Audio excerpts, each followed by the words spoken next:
Halo Pak Irfan, jadi kami dari kelompok 12 akan mempresentasikan tugas breakend kami.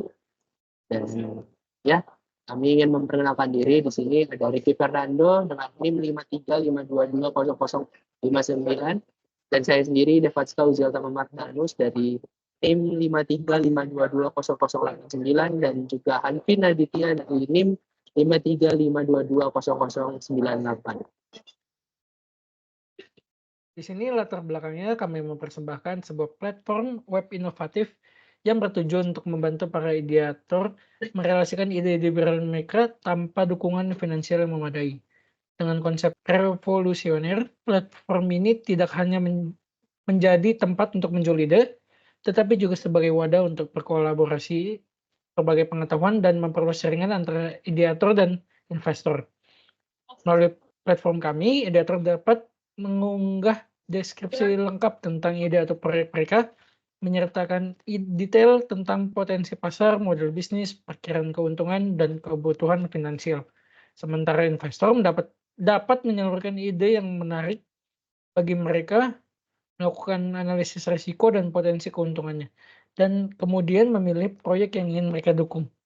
Dengan menyediakan ruang untuk kolaborasi dan komunikasi yang efektif, kami yakin platform ini akan menjadi sarana yang kuat untuk memacu pertumbuhan inovasi dan kreativitas di berbagai bidang. Metodologi untuk proyek ini kelebihannya adalah struktur yang jelas, iterasi dan feedback yang cepat, kolaborasi dan komunikasi. Kesimpulan dari proyek platform web ini dirancang untuk memfasilitasi hubungan antar pemilik ide dan investor menggunakan teknologi modern untuk memastikan efisiensi dan pengalaman penggunaan yang optimal. Di sini Scrum mendukung juga kolaborasi intens antara semua anggota tim, memungkinkan iterasi cepat dan memastikan bahwa proyek terus berjalan sesuai kebutuhan pengguna dan prioritas bisnis. Dalam aspek teknis, proyek ini menggunakan Node.js dan Express untuk pembuatan server yang efisien, MongoDB sebagai basis data yang fleksibel, dan cookies untuk mengelola sesi pengguna. Penggunaan Node.js dan Express menunjukkan kemampuan dalam membangun server yang ringan dan efektif. Pengalaman mengintegrasikan teknologi ini memberikan wawasan berharga tentang cara efektif mengelola data dan sesi pengguna, yang penting untuk keamanan dan personalisasi pada platform interaktif modern. Selanjutnya ada timeline. Di sini saya akan menjelaskan. Yang pertama itu membuat konsep selama 1 minggu. Kedua ada membuat perencanaan selama 1 minggu. Ketiga membuat front end selama 1 minggu. Keempat pengembangan fitur dasar selama 1 minggu. Kelima ada pengembangan fitur lanjut selama 2 minggu. Keenam ada membuat laporan selama 3 hari. Yang terakhir membuat video selama 1 hari. Oke, selanjutnya kita akan masuk ke sesi demonstrasi webnya. Oke, jadi di sini kita pertama akan login. Pertama kita disuruh untuk masukkan username dan passwordnya.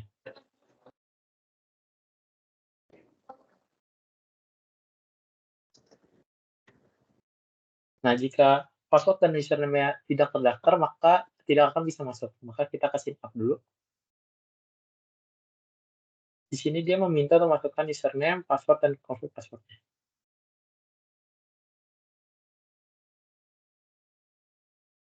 Di sini juga ada autentifikasi dari Google.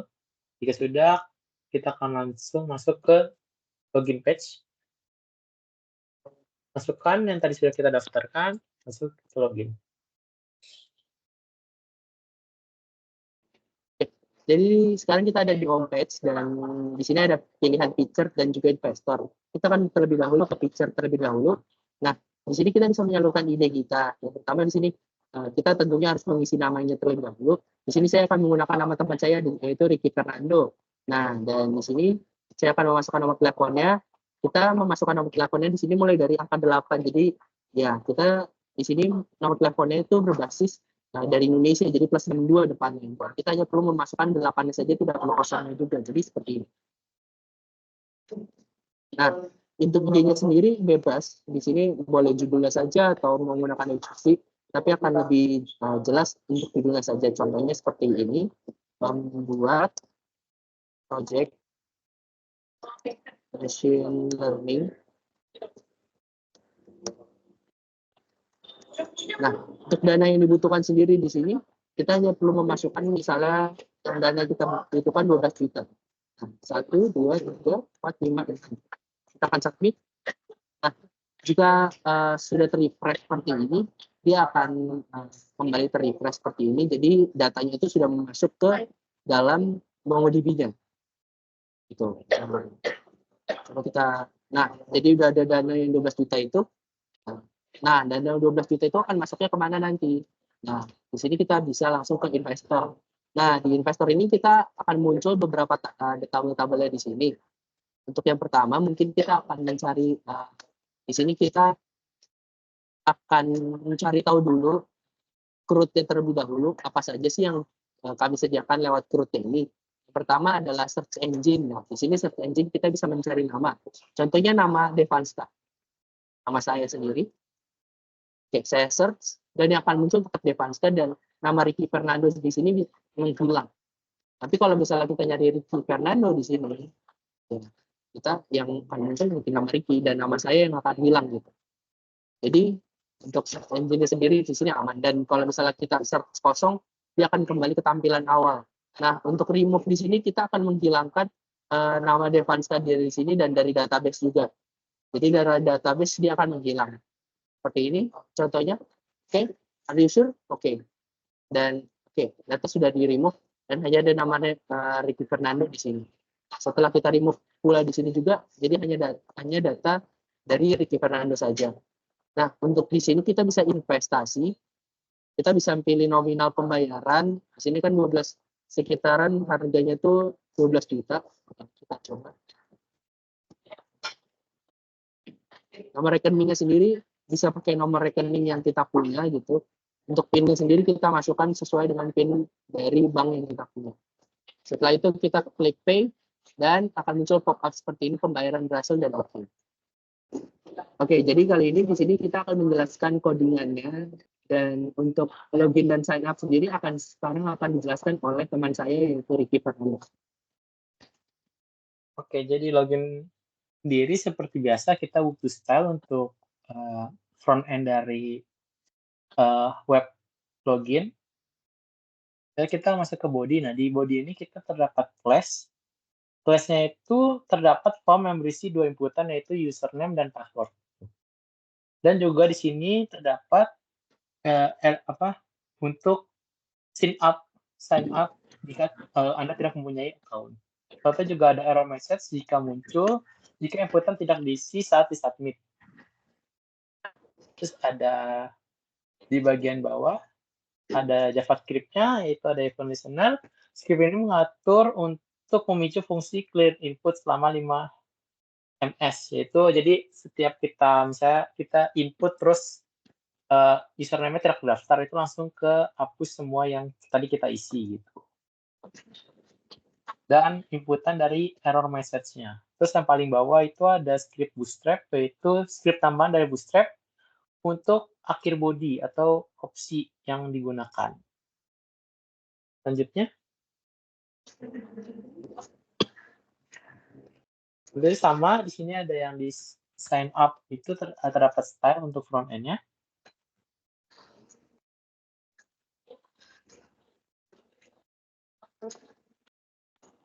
Nah, lalu di body-nya juga sama seperti tadi, bedanya di sini terdapat 3, yaitu ada username, password, dan copy password. Terus yang terakhir juga ada reCAPTCHA dari Google, bisa dilihat di situ terdapat untuk memverifikasi diri kita. Selanjutnya di bawahnya itu ada script-nya.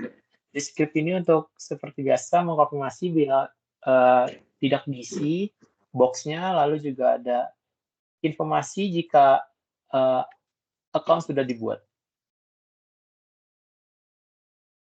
Selanjutnya akan dijelaskan oleh teman saya.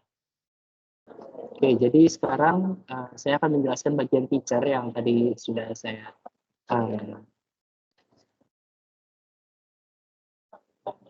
Oke, jadi sekarang saya akan menjelaskan bagian feature. Jadi seperti saya tadi sudah jelaskan juga di bagian tampilan depannya.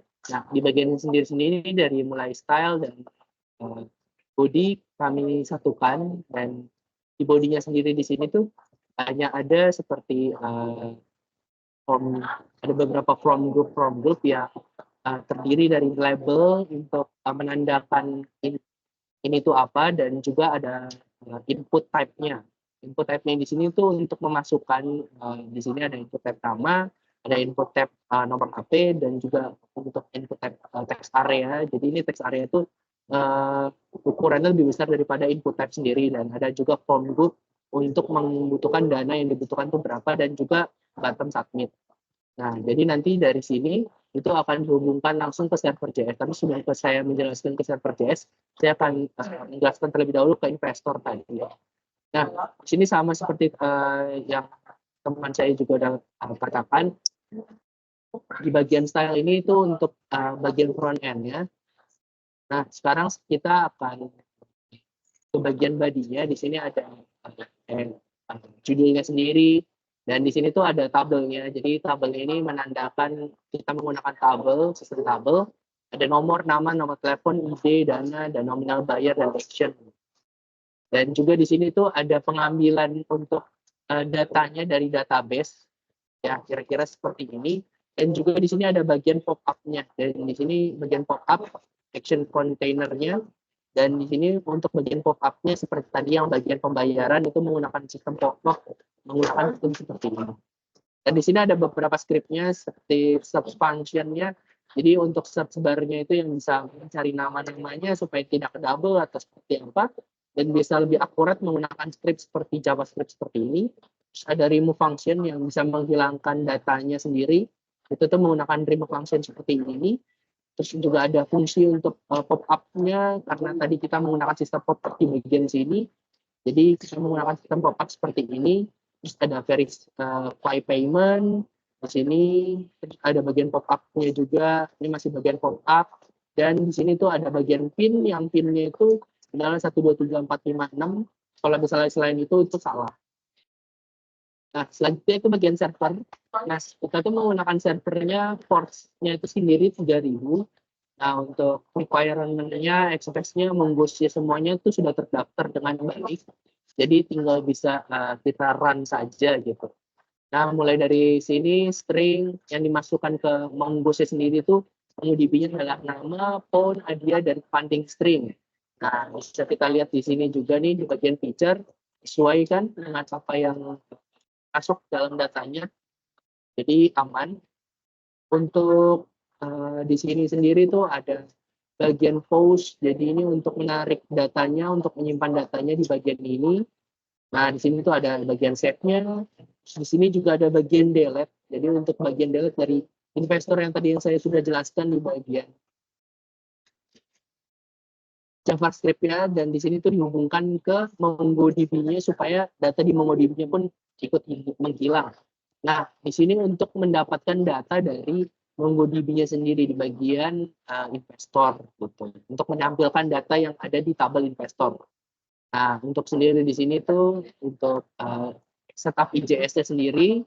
Terus di sini ada login user-nya. Jadi kalau tanpa ini, login-nya tidak bisa terset ke dalam MongoDB-nya. Makanya di sini ada user, dan dia bisa input, dan jika kita kalau misalnya tidak kita input sendiri, usernya tidak akan bisa masuk ke dalam aplikasinya. Jadi lanjut di sini ada bagian register juga untuk JS-nya sendiri. Terus di sini juga ada main page-nya sendiri untuk JS-nya sendiri, dan yang terakhir untuk memulai dari server sendiri untuk start localhost-nya sendiri. Nah, untuk semuanya pun berjalan dengan normal. Di sini kita bisa saja node server JS.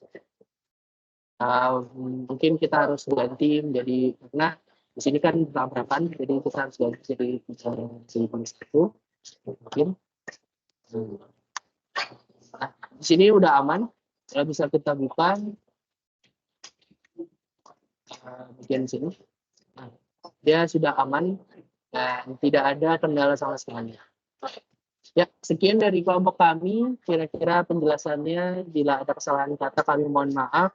Saya Devan, Ricky, dan juga Hanvin mengucapkan terima kasih atas partisipasinya sebesar-besarnya. Sekian dari kami, terima kasih.